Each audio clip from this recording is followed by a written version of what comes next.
Hello friends, welcome back to my channel. तो आज जो मैं आपको करवाने वाली हूँ वो सीटेट 2024 का क्वेश्चन पेपर है। ये पेपर 2 के क्वेश्चंस हैं। इसमें मैं आपको जो क्वेश्चन है वो हिंदी और इंग्लिश दोनों के बेसिस पे करवाऊंगी। तो आइए इस वीडियो को स्टार्ट करते हैं। सबसे पहले जो है हम इसमें साइकोलॉजी का टॉपिक करेंगे, साइकोलॉजी के क्वेश्चंस देखेंगे, क्योंकि साइकोलॉजी जो है सीडीपी जो है वो कॉमन ही होती है सभी के लिए, चाहे वो पेपर 1 का बच्चा बैठा हो या फिर पेपर 2 का बच्चा बैठा हो, दोनों के लिए इंपॉर्टेंट रहती है। तो आइए इस टॉपिक को स्टार्ट करते हैं। तो आपकी स्क्रीन पर आपको पहला क्वेश्चन दिख रहा होगा। तो पहला क्वेश्चन है आपकी स्क्रीन पे कि in progressive education child is perceived as, कि प्रोग्रेसिव एजुकेशन में चाइल्ड को कैसे परसीव किया जाता है। पहला ऑप्शन है इंडिपेंडेंट, इनोसेंट एंड डिपेंडेंट। दूसरा है complete and capable of only consuming knowledge. तीसरा है नॉलेजेबल एंड मीनिंग मेकर। और चौथा ऑप्शन है आपका vulnerable and in need of protection. Hindi में पढ़ लेते हैं इसी क्वेश्चन को कि प्रगतिशील शिक्षा में बच्चों को किस तरह देखा जाता है। पहला ऑप्शन जो है आपका वो है आपका मासूम और आश्रित। दूसरा है आज्ञाकारी और केवल ज्ञान का उपभोग करने में सक्षम। तीसरा है ज्ञानवर्धक और अर्थ की रचना करने वाले। और चौथा ऑप्शन है कमज़ोर और सुरक्षा की ज़रूरत में। तो प्रोग्रेसिव एजुकेशन में एक बच्चे को बच्चों ज्ञानवर्धक और अर्थ की रचना करने वाले के रूप में देखा जाता है। तो जो आपका ऑप्शन सी है ये एकदम करेक्ट हो जाएगा। ओके, और इंग्लिश में देख लें तो हम प्रोग्रेसिव एजुकेशन में एक चाइल्ड को नॉलेजेबल एंड मीनिंग मेकर समझा जाता है। तो ऑप्शन सी जो होगा वो आपका करेक्ट हो जाएगा। अब आगे देखते हैं कि feedback to the student in a classroom is most effective, कि फीडबैक जो होता है वो स्टूडेंट के लिए क्लास में सबसे ज़्यादा इफेक्टिव, सबसे ज़्यादा यूजफुल कब होता है। पहला ऑप्शन है it assign comparatively rank to the students. दूसरा ऑप्शन है it occur during as well as after the learning activity. तीसरा ऑप्शन है it focuses on the children can not do rather than what they can do. Fourth option है it centre around the test and exam at the end of the year. अब हिंदी में पढ़ लें इस question को तो वही है कि छात्रों के लिए कक्षा में प्रतिक्रिया सबसे अधिक प्रभावी कब मानी जाती है। ठीक है, तो पहला ऑप्शन है इसका यह छात्रों को तुलनात्मक श्रेणी प्रदान करता है। दूसरा है यह सीखने की गतिविधि के दौरान और पश्चात भी होता है। तीसरा ऑप्शन है यह इस बात पर भी ध्यान केंद्रित करता है कि बच्चा क्या नहीं कर सकता, बजाय कि वह क्या कर सकता है।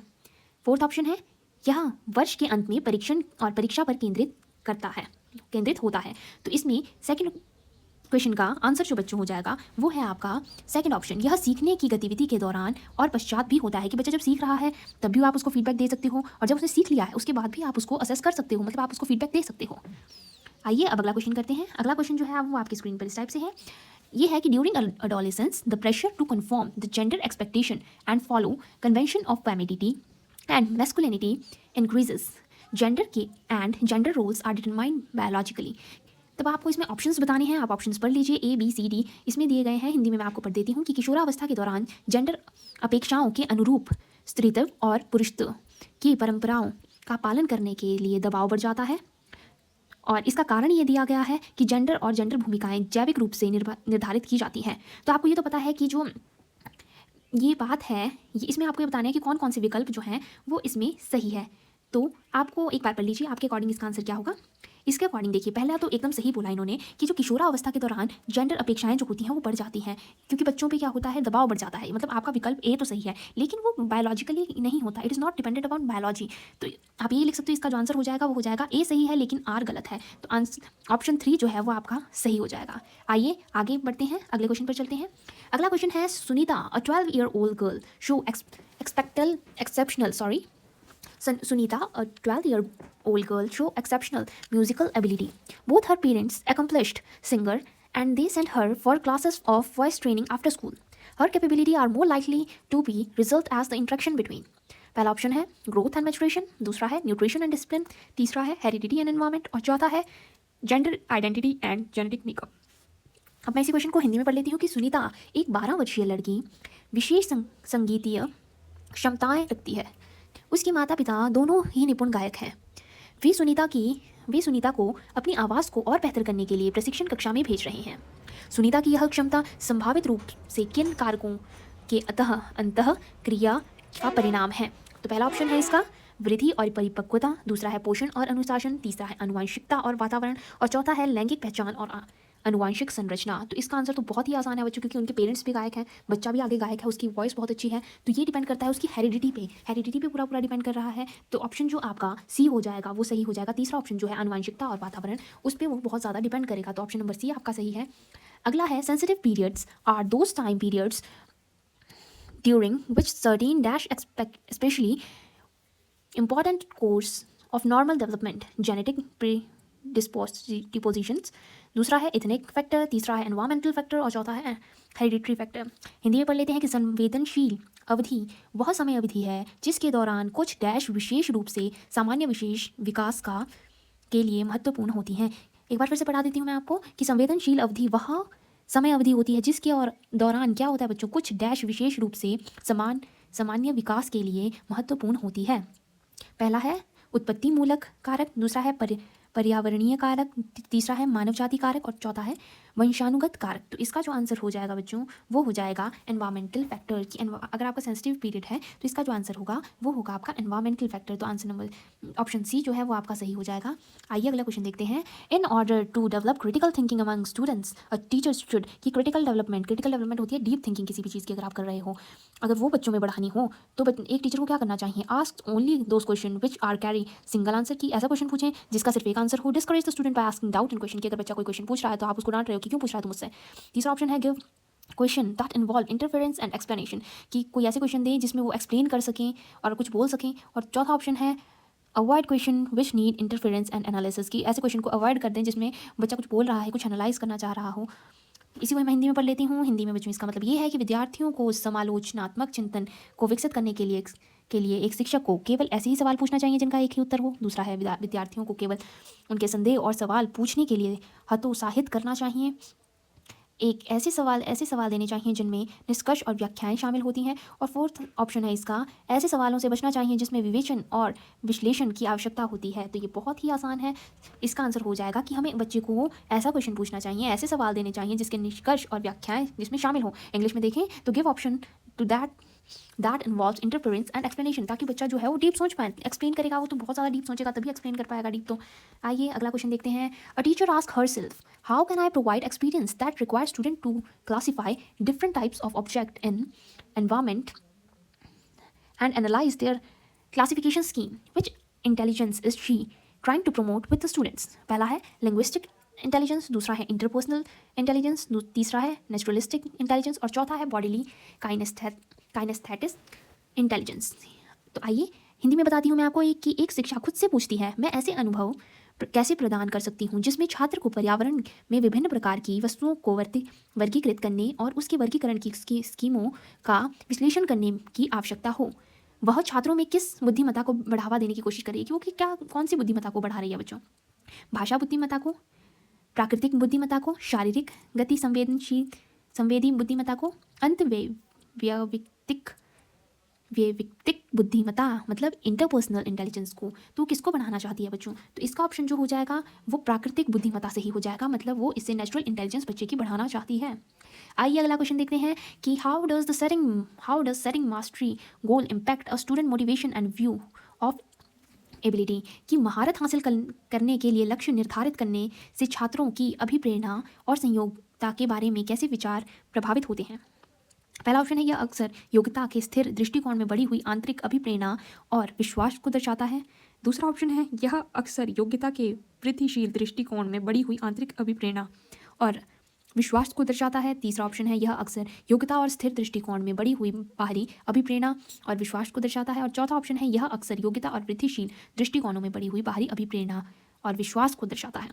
अब आप इस क्वेश्चन को पढ़कर बहुत ही ज़्यादा कंफ्यूज हो गए होंगे, लेकिन ये क्वेश्चन बहुत आसान है। इसमें आपको सीधा ही दिख रहा है कि बच्चों का क्या पूछ रहे हैं कि मास्टरी गोल, की बच्चा जो है वो मास्टरी गोल कैसे वो इम्पैक्ट करता है। तो इसका ऑप्शन जो है वो दूसरा सही हो जाएगा कि यह बच्चों की योग्यता के वृद्धिशील दृष्टिकोण में बढ़ी हुई आंतरिक अभिप्रेरणा और विश्वास को दर्शाता है।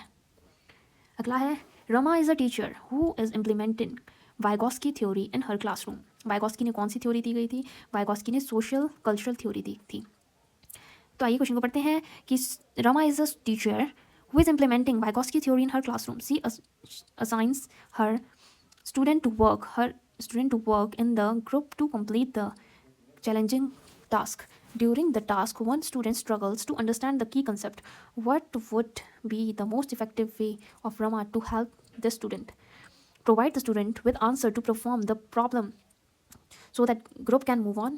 Second है encourage the students to try to solve the problem of her own. Third है assign the different tasks to the students that is better suited for her abilities. और fourth है work through the problems with the student by providing the guidance and feedback that they needed. while involving other group members।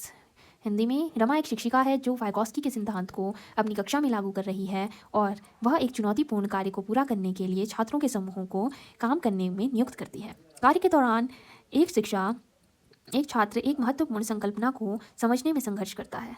Rama के लिए इस छात्र की मदद करने का सबसे प्रभावी तरीका कौन सा है? पहला, छात्र को समस्या का उत्तर प्रदान करें ताकि समूह आगे बढ़ सकें। दूसरा, छात्र को समस्या को स्वयं हल करने में प्रयास करने के लिए प्रोत्साहित करें। तीसरा, छात्र को एक अलग कार्य सौंपे जो उसके योग्यता के अनुकूल हो। चौथा, छात्र के साथ समस्याओं पर काम करें और समूह के अन्य सदस्यों को शामिल करते हुए आवश्यकता अनुसार मार्गदर्शन और प्रतिपुष्टि करें। तो इसका जो आंसर हो जाएगा वो फोर्थ वाला ही हो जाएगा, क्योंकि इसमें जो है वो बच्चे की हेल्प कर रही है। छात्र के साथ समस्या पर काम करेगी टीचर और इसी के समूह के अन्य सदस्यों को शामिल करते हुए वो बच्चे को मार्गदर्शन प्रदान करेगी। अब अगला क्वेश्चन पढ़ते हैं। अगला क्वेश्चन है कि teacher should encourage debates, discussion and collaboration among student की एक असर्शन दिया गया है जिसमें कहा गया है कि शिक्षकों को विद्यार्थी के बीच बहस, चर्चा और सहयोग को प्रोत्साहित करना चाहिए। सही है।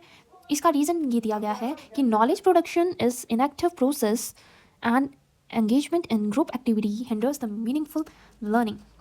ज्ञान उत्पादन एक निष्क्रिय प्रक्रिया है और सामूहिक गतिविधियों को अर्थपूर्वक अधिगम में बाधा डालता है। तो इसका ऑप्शन आप देख लीजिए ABCD में आपके अकॉर्डिंग क्या होगा। तो इसका ऑप्शन जो है बच्चों वो ये है कि पहला जो ऑप्शन है ये इसका करेक्ट है, लेकिन नॉलेज जो है वो इनएक्टिव प्रोसेस नहीं है। यहीं से इसकी जो ये गलत हो गई, क्योंकि नॉलेज जो है वो एक्टिव प्रोसेस है, इनएक्टिव थोड़ी है। कुछ आप ज्ञान ले रहे हो वो इनएक्टिव थोड़ी होगा। तो इसका जो आंसर हो जाएगा वो थर्ड हो जाएगा कि A सही है लेकिन R गलत है। अगला क्वेश्चन है change and stability in emotion, personality and social relationship together constitute personality development, emotional development, psychological development या कोग्निटिव डेवलपमेंट। भावनाओं, व्यक्तित्व और सामाजिक संबंधों में परिवर्तन की स्थिरता किस विकास में शामिल है? व्यक्तित्व विकास में, मनोसामाजिक विकास में, भावनात्मक विकास में और संज्ञानात्मक विकास में। तो इसका आंसर हो जाएगा कि अगर आप किसी की इमोशंस की बात कर रहे हो तो इमोशंस बच्चों हमेशा आपकी साइको डेवलपमेंट में आता है, मनोसामाजिक विकास में आता है। तो आपका थर्ड ऑप्शन सही हो जाएगा। इंग्लिश में साइको सोशल डेवलपमेंट आंसर हो जाएगा। Which of the following describe the culturally responsible teaching to cater the diverse group of students. तो इसका क्वेश्चन है कि which of the following is correctly describing the cultural responsive teaching to cater the diverse group of student. पहला है intentional, दूसरा है adaptive, तीसरा है डिफरेंशिएटेड, चौथा है स्टैंडर्डाइज्ड। इसमें आपको ऑप्शन सिलेक्ट करने हैं कि कौन से ऑप्शन जो है इसमें सही है। छात्रों को विविध समूहों को पूरा करने में निम्नलिखित में से कौन से सांस्कृतिक रूप के उत्तरदायक शिक्षण का सही वर्णन करता है? सुविचारित, अनुकूलित, विभेदित, मानकृत। तो इसका ऑप्शन जो होगा, इसका जो ऑप्शन है वो ये वाला सही है, तीनों सही हैं। ये थर्ड ऑप्शन जो है इंटेंशनल भी होता है, एडेप्टिव भी होता है और differentiate responsive. Culturally responsive teaching कौन सी होगी? जो आपकी इंटेंशनली होगी, एडेप्टिव होगी और डिफरेंशिएटेड होगी। तो तीनों ऑप्शन जो है वो सही हो जाएंगे, लेकिन फोर्थ ऑप्शन जो है वो इसमें इन्वॉल्व नहीं होगा। अब आइए अब अगला देखते हैं। अगला है कि school should function within the framework which assesses the finished product and learning outcome. Reason है learning is tightly sequential and hierarchical. Hindi में देख लेते हैं। स्कूलों और उस ढांचे के भीतर कार्य करना चाहिए। स्कूलों को उस ढांचे के भीतर कार्य करना चाहिए जो तैयार उत्पाद को सीखने के परिणामों का आकलन करते हैं। कारण सीखना पक्के तौर पर अनुक्रमित और पदानुक्रमित है। अब आपको ABCD ऑप्शंस जो हैं उसमें से आप देख लीजिए कौन सा ऑप्शन सही है। तो A और 2 इसमें क्या है, A और R जो है वो दोनों ही गलत है। तो ऑप्शन नंबर जो आपका फोर्थ है वो सही होगा, क्योंकि दोनों ही जो स्टेटमेंट्स है वो गलत हैं और इसकी जो रीज़न दिया है वो भी गलत है। अगला है according to Lev Vygotsky what is the relationship between language and thought की क्या रिलेशन है लैंग्वेज और थॉट के बीच में? लेव वाइगॉस्की के अनुसार भाषा और विचार के बीच में क्या संबंध है? ऑप्शन है इसकी भाषा विचार को आकार नहीं देती है, दूसरा है विचार भाषा को आकार देते हैं, तीसरा है भाषा और विचार दोनों एक दूसरे के से स्वतंत्र हैं, भाषा और विचार विकास के जटिल वनिमेय प्रतिक्रियाएं हैं। तो कौन सा ऑप्शन इसमें सही हो जाएगा? इसमें ऑप्शन नंबर फोर्थ आपका सही हो जाएगा, जो है भाषा और विचार विकास के जटिल वनिमेय प्रतिक्रिया है। कि language and thoughts are complex interrelated process of development. कि लैंग्वेज जो भी आपकी भाषा है और वो आपका जो भी आपका विचार है उससे ही बच्चों आपका डेवलपमेंट हो सकता है। तो आपका फोर्थ ऑप्शन सही हो जाएगा। आइए आगे बढ़ते हैं। विच of the following is correctly matched. आपको बताना है कौन सा करेक्टली मैच्ड है। हिंदी में भी यही है कि आपको सही वाला मैच जो है वो बताना है। पहला है हिंदी में ही मैं बता देती हूँ आपको ऑप्शन। पहला है मानदंड, संदर्भित मूल्यांकन विशिष्ट विषयों की महारत शामिल है। मानक संदर्भित मूल्यांकन साथियों के प्रदर्शन की तुलना करता है। तीसरा है रचनात्मक मूल्यांकन, यह निर्धारित करता है कि छात्र कक्षा से पहले और बाद क्या कर सकते हैं। योगात्मक मूल्यांकन, इनमें पेपर पेंसिल परीक्षण के साथ साथ गैर लिखित व्यवहारों का भी विस्तृत विवरण शामिल है। इंग्लिश में देख लें तो criterion reference assessment includes mastery of all the specific topics. दूसरा है norm reference assessment, compare the performance of the peers. Formative assessment, determining what the students can do before and after the class, or summative assessment involve paper pencil test as well as the detailed account of non-written behavior। तो आपको इसमें option से बताना है कि कौन सा वाला जो है वो सही ऑप्शन है। तो आपका बच्चों जो नॉर्म रेफरेंस असेसमेंट होता है वो कंपेयर करता है परफॉर्मेंस दूसरे बच्चों के साथ। तो मानक संदर्भित मूल्यांकन जो होता है वो साथियों के प्रदर्शन की तुलना करता है। 16 क्वेश्चन है आपका, विच of the following hinder the participation of students with the visual impairment classroom. इसका हिंदी में है कि निम्नलिखित में से क्या दृष्टि बाधित विद्यार्थियों को कक्षा में भागीदारी लेने में बाधा डालता है। कि बच्चों जो मतलब जो बच्चा देख नहीं सकता उसको कौन सी इनमें से कौन सा ऑप्शन है जो उसको मतलब डिस्टर्ब करेगा, जो उसकी पढ़ाई नहीं करने को हेल्प करेगा। तो पहला ऑप्शन है इलेक्ट्रॉनिकली फॉर्मेटेड लेक्चर ट्रांसक्रिप्शन। दूसरा है printed text book and notes. तीसरा है raised line drawing and maps. और चौथा है tactile model and graphic material. Hindi में ऑप्शन हैं इसके इलेक्ट्रॉनिक रूप से प्रारूपित व्याख्यान प्रतिलेखन, मुद्रित पाठ्य पुस्तकें और नोट्स। तीसरा है उभरी हुई रेखा चित्र और मानचित्र, ग्राफिक सामग्री और स्पर्शनीय तरीके। अब बताइए कौन सी उसकी हिंडन मतलब कौन सी उसमें बाधा डालेगा। तो इसका ऑप्शन जो है बच्चों वो सेकंड हो जाएगा। सेकंड सही होगा क्योंकि प्रिंटेड टेक्स्ट बुक और नोट्स अगर बच्चे को आप प्रोवाइड कर रहे हो जिसे दिखता ही नहीं है तो उसे क्या ही फर्क पड़ेगा क्योंकि उसे दिखाएगा ही नहीं कि लिखा क्या है। तो ये जो है प्रिंटेड टेक्स्ट बुक ये जो है ये हिंडरनेस या मतलब बाधा डाल सकती है जो बच्चा देख नहीं पाता है उसकी पढ़ाई में। अगला क्वेश्चन है which method did Lawrence Kohlberg use to study the moral development of the children. पहला है क्वांटिटेटिव रिसर्च अप्रोच। दूसरा है posing moral dilemmas to the children and analyzing responses। तीसरा है conducting observation of the children during play। चौथा है experimental method। Lawrence Kohlberg ने बच्चों की नैतिक विकास का अध्ययन करने के लिए किस विधि का प्रयोग किया। तो आपको बताना है कोहलबर्ग ने कौन सी विधि का प्रयोग किया था। बहुत आसान है ये तो, मात्रक शोध कार्यविधि। दूसरा है बच्चों के सामने नैतिक दुविधाओं को रखना और अनुक्रियाओं को समालोचना करना। खेल के दौरान बच्चों का अवलोकन करना। प्रायोगिक विधि। तो बताइए कौन सा किया था बच्चों, ये वाला किया था। उसने मोरल डिलेमा देखे थे, उसने आपको मोरल डेवलपमेंट की थ्योरी जो थी वो आपके कोहलबर्ग ने दी थी। इसीलिए तो बच्चों के सामने नैतिक दुविधाओं और उसकी अनुक्रियाओं का समालोचना करना इसके बारे में कोहलबर्ग ने आपको बताया था। आइए अगला देखते हैं, constructive teaching leads to dash by the students. ये कंस्ट्रक्टिव टीचिंग जो है वो किस चीज़ को लीड करते हैं। पहला ऑप्शन है आपका डिस्कवरी, दूसरा है मीनिंगलेस, तीसरा है रोट और चौथा है रिसेप्टिव। रचनावादी शिक्षण विद्यार्थियों के अधिगम की ओर ले जाता है। खोज आधारित, कंस्ट्रक्टिव मतलब बेटा किसका बेस बनाना, कंस्ट्रक्ट करना नॉलेज। अर्थहीन, तीसरा है यंत्रवत और चौथा है ग्रहणशील। तो इसका ऑप्शन जो होगा कंस्ट्रक्टिव, जब आप किसी केस में कंस्ट्रक्ट करवा रहे हो मतलब आप उसको खोज आधारित करवा रहे हो, तो इसका ये ऑप्शन जो है वो सही हो जाएगा। अगला क्वेश्चन है student struggling with dyslexia can be taught to. Dyslexia बेटा वो होता है जिसको दिखता नहीं है। तो अगर किसी को दिखता नहीं है तो आप उसको कैसे पढ़ा सकते हो। तो आप उसको कैसे पढ़ा सकते हो, इसके ऑप्शंस देख लीजिए। Through systematic phonological training. दूसरा है by providing high grade level reading text book. अगर आप उसको बहुत ही ज़्यादा हाई ग्रेड की टेक्स्ट बुक दे दोगे तो क्या पढ़ पाएगा, नहीं पढ़ पाएगा।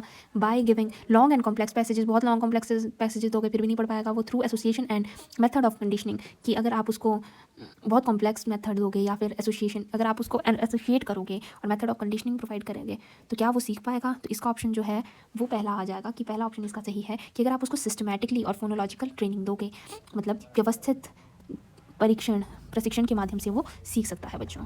अगला है gene पियाजे theory of cognitive development implicate that behavior should be conditioned using rewards and punishment. Concept should be taught in a sequence of complex to simpler. तीसरा है curriculum should be designed by keeping children age group and stage in mind. चौथा है focus of teacher should be the outcome of activity instead of the process of thinking.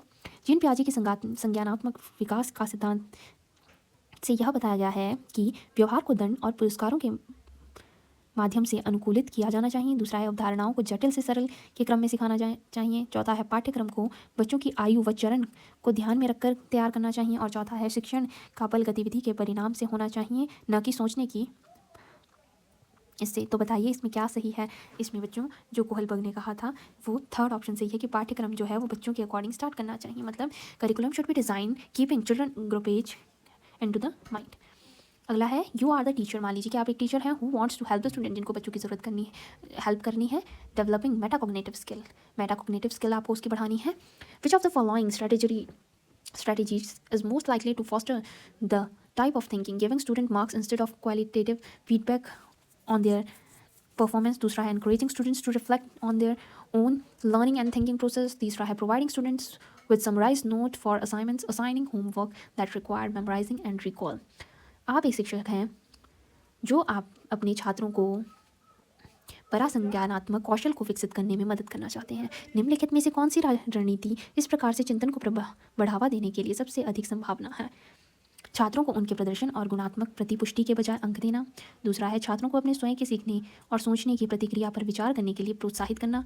विद्यार्थियों को सत्रीय कार्य के लिए सारांशित नोट्स प्रदान करना। चौथा है गृह कार्य सौंपना जिसके लिए याद रखने और याद करने की आवश्यकता होती है।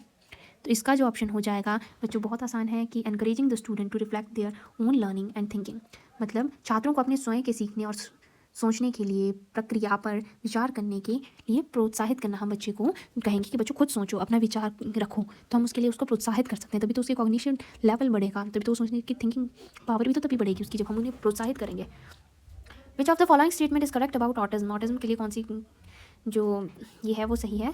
All autistic people have at least one exceptional skill. Autism में एक जो ऑटिज्म वाले बच्चे होते हैं उनके पास एक एक्सेप्शनल स्किल होता है। Autism is neuro developmental disorder. Autism can cause solely by environmental factor। Autism can be cured and improved with age. तो आपको स्वलीनता के संदर्भ में जो सही है वो बताना है। स्वलीनता वाले सभी लोग कम से कम विशेष कौशल होता है, उनमें विशेष कौशल होता है। स्वलीनता की तरह एक तंत्रिकीय विकासात्मक विकार है। स्वलीनता केवल वातावरणीय कारकों के कारण होता है। स्वलीनता का इलाज किया जा सकता है, उम्र के साथ इसमें सुधार आता है। तो इसका आंसर जो है वो बच्चों ये है कि जो ऑटिज्म जो होता है वो न्यूरोलॉजिकल होता है। तो सेकंड ऑप्शन जो है इसका वो सही हो जाएगा कि स्वलीनता एक तंत्रिकीय विकासात्मक विकार है। दिमाग से बेटा दिमाग पे डिपेंडेंट होता है। अ की commonality in पियाजे and Vygotsky theory की, पियाजे और वाइगॉस्की की थ्योरी में एक प्रमुख समानता कौन सी है कि जो कॉमन है? पियाजे ने भी जो कहा था और वाइगॉस्की ने भी कहा था। तो पहला है भाषा और विचार के बीच संबंधों के बारे में उन्होंने बोला था। दूसरा है बच्चों के विकास में चरण जैसी प्रकृति पर ध्यान। तीसरा है बच्चों की स्वयं की शिक्षा में संलग्नता और जुड़ाव, संज्ञानात्मक प्रकृति में संस्कृति की भूमिका, their views of relationship between language and thought। दूसरा ऑप्शन है focus on stage like progression in children development। तीसरा है involvement and engagement of children in their own learning। और चौथा ऑप्शन है role of culture and cognitive process. तो इसका option जो है वो थर्ड सही हो जाएगा, involvement and engagement of children in their own learning, बच्चों को स्वयं की शिक्षा और संलग्नता में जुड़ाव। ठीक है, आइए अगला पढ़ लेते हैं। अगला है teacher should respect the individual difference among the learners and adapt their teacher cater to need of students. Collaboration, और इसका रीज़न जो है वो दिया गया, collaboration, group work, interaction among the student should be avoided while teaching a class is a diverse learner. शिक्षक और शिक्षार्थियों के बीच व्यक्तिगत भिन्नताओं का सम्मान करना चाहिए और सभी शिक्षार्थियों की आवश्यकता के अनुसार अपने शिक्षण को समायोजित करना चाहिए। शिक्षकों को विविध पृष्ठभूमि के शिक्षार्थियों को पढ़ाते समय उनके बीच सहयोग, समूह कार्य और बातचीत से बचना चाहिए। तो इसमें ऑप्शंस देख लीजिए, आपके अकॉर्डिंग आपको ऑप्शंस कौन सा इसमें सही लगता है। तो बच्चों इसमें पहली जो लाइन है वो एकदम सही है कि टीचर को रिस्पेक्ट करनी चाहिए, क्योंकि हर बच्चा जो है वो अलग होता है और उसको उसके ही नीड के अकॉर्डिंग उसको पढ़ाना चाहिए। लेकिन जो नेक्स्ट कोलैबोरेशन वाली बात जो है कि अगर बच्चा जो है उसको हम कोलैबोरेटिवली पढ़ा रहे हैं तो बच्चा पढ़ेगा तो तभी वो ज़्यादा चीज़ तभी समझेगा जब वो बात करेंगे टीचर्स और बच्चों के बीच में अच्छे से इंटरेक्शन होगी। अगर वो बात ही नहीं करेगा तो बच्चा कैसे समझ पाएगा। तो ऑप्शन जो है आपका सी सही है कि ए सही है, लेकिन आर की जो मतलब असर्शन इसमें सही है, लेकिन इसमें जो रीज़न दिया गया है वो बिल्कुल गलत है। 25th क्वेश्चन देखिए, which learning strategy involves children teaching other what they have learn. इसका मतलब है कि किस अधिगम की रणनीति में बच्चों द्वारा दूसरों को सिखाना शामिल है जो उन्होंने सीखा है, कि बच्चा जो है वो खुद जो उसने सीखा है वो बच्चों दूसरों को कैसे सिखा सकता है। पहला है कंडीशन लर्निंग, दूसरा है रूट लर्निंग, तीसरा है एक्सपोजिटरी लर्निंग, चौथा है रेसिप्रोकल लर्निंग। हिंदी में इसके ऑप्शन है अनुबंधन अधिगम, दूसरा है रटकर सीखना, तीसरा है व्याख्यात्मक शिक्षण, चौथा है पारस्परिक शिक्षण। तो इसका ऑप्शन जो है वो सही हो जाएगा बच्चों, रेसिप्रोकल, कि बच्चे ने जो सीखा वही दूसरे को सिखा दे। तो पारस्परिक शिक्षण जो है वो इसका सही आंसर हो जाएगा। अब आगे बढ़ते हैं, अगला क्वेश्चन जो है वो है आपका In Asian culture, which stress, social harmony, expression of anger are discouraged and shame is encouraged. Emotions are subjective and do not play a role in learning. एशियाई संस्कृति में जो सामाजिक संदर्भता पर जोर देते हैं, क्रोध की अभिव्यक्ति को हतोत्साहित किया जाता है और शर्म को प्रोत्साहित किया जाता है। कारण भावनाएं व्यक्तिपरक हैं और सीखने में कोई भूमिका नहीं निभाती है। तो इसमें आपको ऑप्शंस बताने हैं कि असर्शन ए और आर दोनों सही हैं और दोनों की करेक्ट एक्सप्लेनेशन है। दूसरे ऑप्शन है ए एंड आर ट्रू है लेकिन आर की करेक्ट एक्सप्लेनेशन नहीं है। तीसरा है ए जो है वो सही है, आर गलत है, और ए और आर दोनों ही गलत है। तो इसका जो आंसर होगा बच्चों वो है कि ए जो है ये बुक कहीं ना कहीं सही बोला गया है, लेकिन इमोशन जो होते हैं, हमारी भावनाएं जो होती हैं वो सब्जेक्टिव नहीं होती हैं। ये जो है ये जो इसका रीज़न दिया गया है ये बिल्कुल गलत है। अगला क्वेश्चन है, अकॉर्डिंग टू जीन पियाजे how are children different from adult, कि बच्चे जो हैं वो बड़ों से अलग कैसे होते हैं। जीन पियाजे के अनुसार बच्चे वयस्कों से किन प्रकार से भिन्न है, किस प्रकार से भिन्न होता है बच्चों। पहला है, children are dependent on adults while adult are independent. Adult are much more knowledgeable than the children. Children thinking is qualitatively different from the adult. Children thinking quantitatively different from adult. वहीं पर हिंदी में option है इसके, बच्चे वयस्कों पर निर्भर होते हैं जबकि वयस्क स्वतंत्र होते हैं। बच्चों की तुलना में वयस्क बहुत अधिक ज्ञानी होते हैं। बच्चों की सोच वयस्कों से गुणात्मक रूप से भिन्न होती है। बच्चों की सोच मात्रात्मक रूप से वयस्कों से भिन्न होती है। तो इसका ऑप्शन कौन सा सही हो जाएगा, तो इसका ऑप्शन सी सही हो जाएगा कि बच्चा जो चिल्ड्रन थिंकिंग जो होती है वो क्वालिटेटिवली डिफरेंट होती है एडल्ट से, कि बच्चा जो है वो क्वालिटेटिवली ज़्यादा बच्चा जो है वो कम सोचता है, एडल्ट जो ज़्यादा क्वालिटी ऑफ लर्निंग जो होती है वो ज़्यादा होती है। अगला क्वेश्चन है, which of the following question promote analytical thinking. Analytical thinking, analytical मतलब होता है बच्चों कि आप अपने दिमाग से सोच रहे हो, एनालिटिकल फॉर्म में सोच रहे हो। द कैपेसिटी, पहला जो ऑप्शन है इसका, the capital city of India is, इससे आप एनालिटिकल थिंकिंग कर सकते हो। How many states are there in India. तीसरा ऑप्शन है, what is the total population of India, what are the various causes that increases the population of India. निम्नलिखित में से कौन सा विश्लेषणात्मक चिंतन को बढ़ावा देता है। भारत की एक डैश राजधानी है। भारत में कितने राज्य हैं, भारत में कुल कितनी जनसंख्या है, भारत में जनसंख्या की वृद्धि के भिन्न कारण कौन से हैं। तो ये तो बहुत आसान है कि आप एनालिटिकल थिंकिंग कैसे कर सकते हो। बाकी सबका तो एक ही आंसर है कि अगर राजधानी पूछे तो दिल्ली, अगर राज्य पूछे तो 28, और अगर कुल जनसंख्या पूछे तो वो आप बता सकते हो कि इतनी है, वो मतलब पहले ही कैलकुलेटेड है, उसका एक ही आंसर है। लेकिन जो फोर्थ ऑप्शन है इसके बहुत अलग अलग आंसर्स हो सकते हैं, तो फोर्थ जो है उससे आप एनालिटिकल थिंकिंग कर सकते हो, डीप थिंकिंग कर सकते हो। अगला क्वेश्चन है, inclusive classroom recognise, inclusive classroom होती क्या है। समावेशी कक्षाओं को पहचानने के लिए हर बच्चे एक दर से और एक ही समस्या से सीखेगा। दूसरा ऑप्शन है, में विशेष की समावेशी शिक्षा में आप क्या कक्षाओं में क्या विशेष बच्चों की ज़रूरतों को पूरा करने के लिए एक अलग शैक्षिक कार्यक्रम पेश किया जाता है।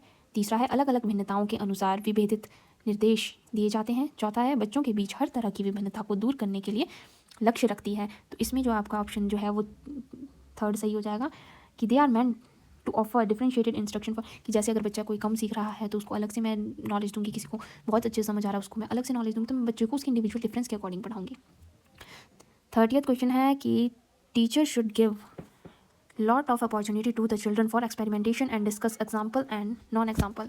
A constructive way of dealing with misconception in teacher is to provide the counter example. शिक्षकों को बच्चों को प्रयोग के लिए बहुत सारे अवसर देने चाहिए। उदाहरण के लिए गैर उदाहरणों पर चर्चा करनी चाहिए। बच्चों में गलत धारणाओं से निपटने के लिए एक रचनात्मक तरीके के विपरीत उदाहरण प्रदान करना है।